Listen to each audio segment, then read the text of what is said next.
फातिमा की रानी माँ, प्रभु यीशु की माँ, आसरा तू ही है माँ।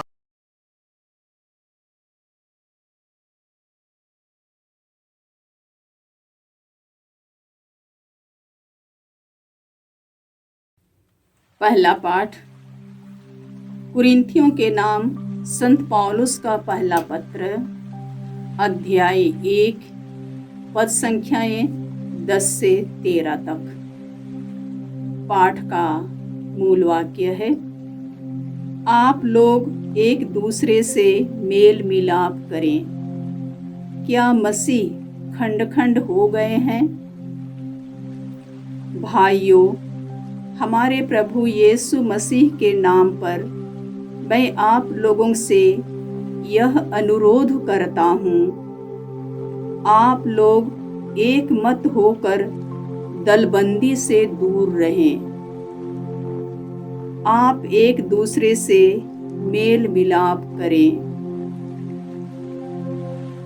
और हृदय तथा मन से पूर्ण रूप से एक हो जाएं।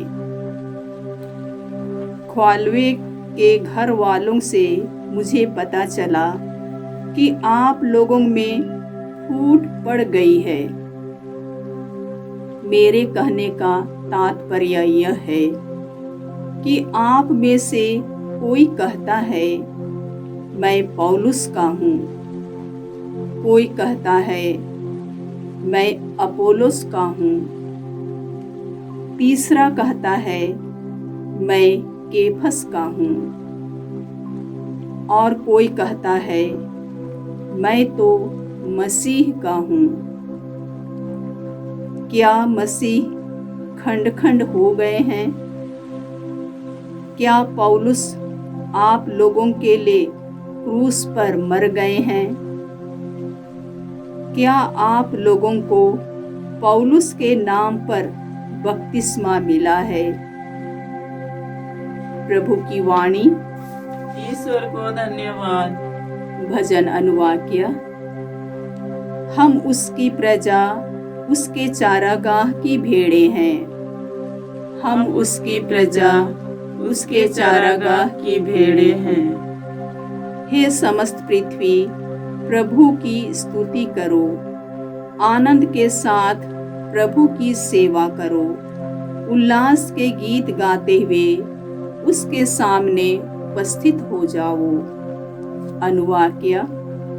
हम उसकी प्रजा, उसके चारागाह की भेड़ें हैं।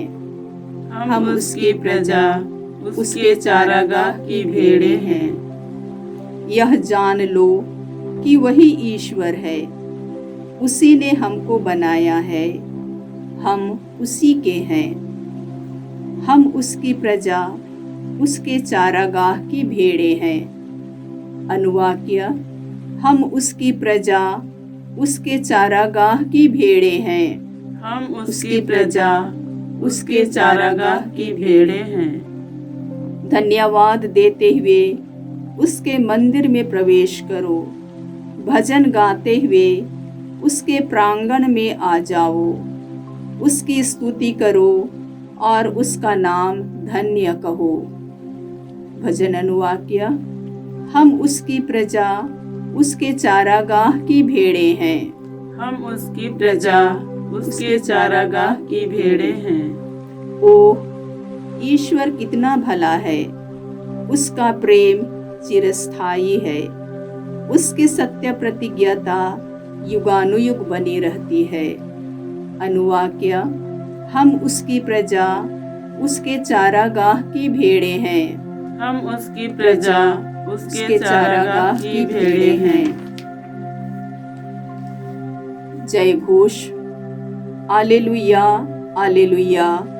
हे प्रभु, अपनी कलीसिया को पृथ्वी के सीमांतों से अपने राज्य में इकट्ठा कर। यीशु मसीह द्वारा आपको चिरंतन महिमा तथा सामर्थ्य प्राप्त है। हालेलुया। प्रभु आप लोगों के साथ हो और आपकी आत्मा के साथ। संत मार्कुस के अनुसार प्रभु यीशु ख्रिस्त का पवित्र सुसमाचार। हे प्रभु तेरी महिमा हो।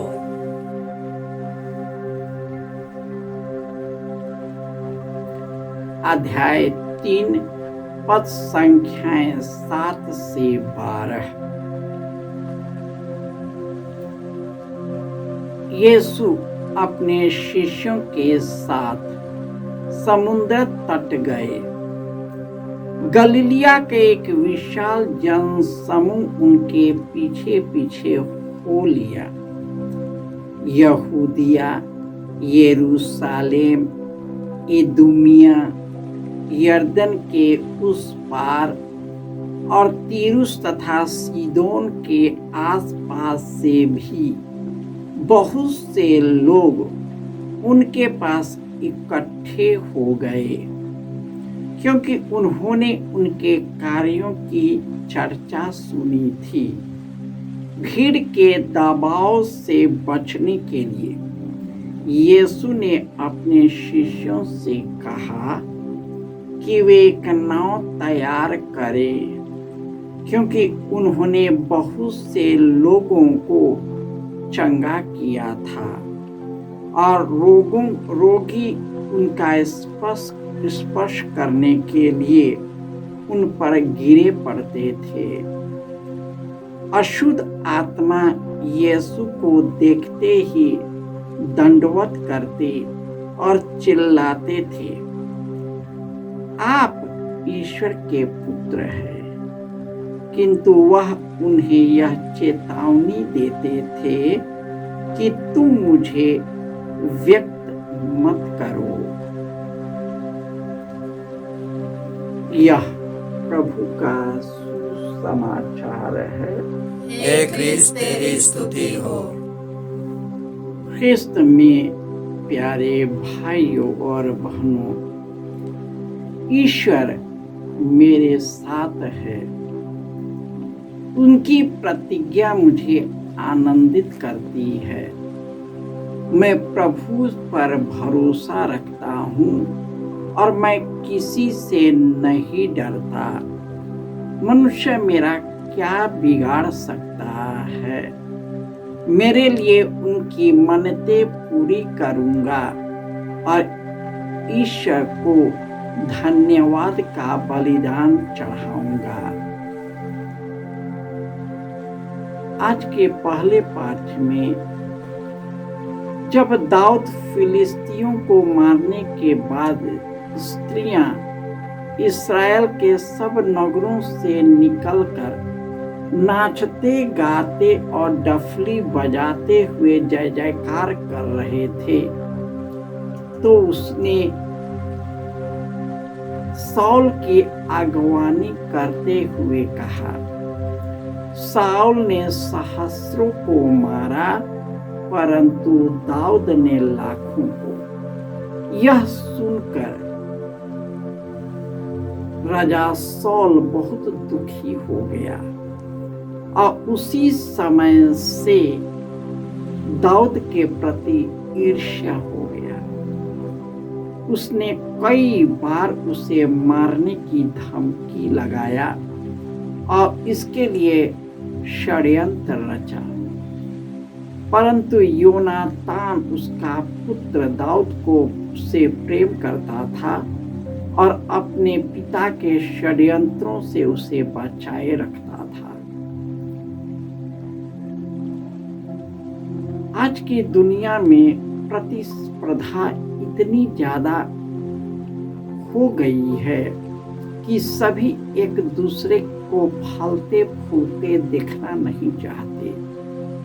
अपने से यदि किसी को बढ़ना देखते हैं तो उनके पैर खींचते हैं और तरह तरह से उसे गिराने की कोशिश करते हैं। कई आरोप और प्रत्यारोप लगाते हैं और इस तरह उसे मरवा भी डालते हैं।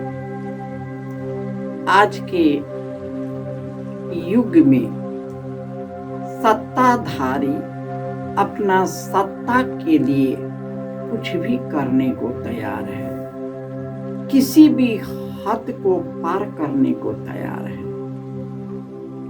परंतु हम देखते हैं कि जब प्रभु यीशु इस दुनिया में आए, वे एकांत निर्जन प्रदेश में रहते थे।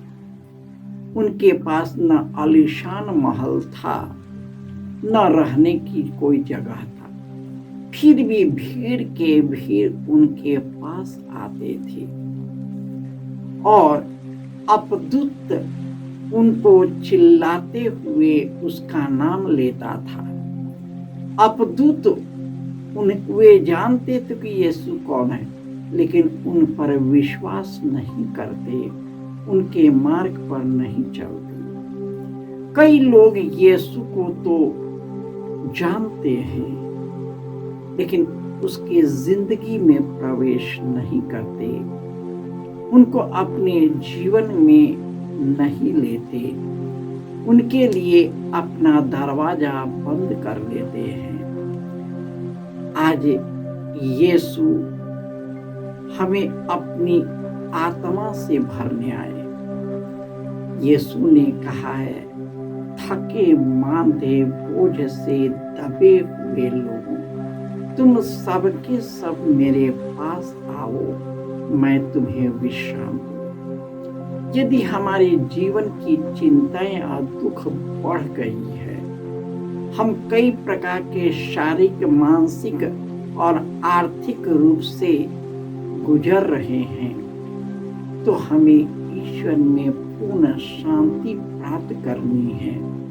जब हम यीशु के पास आते हैं, तो वह अपना आत्मा प्रदान करता है और पवित्र आत्मा हमें ईश्वर की ओर उन्मुख करता है, हमें भटकने और गिरने से बचाता है और हमें वही कार्य करता है जो यीशु अपने जीवन कार्य में करते थे। हमें चाहिए कि हम ईश्वर से जुड़कर पवित्र आत्मा के दानों और वरदानों से भर जाए, ताकि हम सभी अपने आप से ऊपर उठकर एक दूसरे की भलाई में अपने जीवन को अर्पित करें। जय यीशु।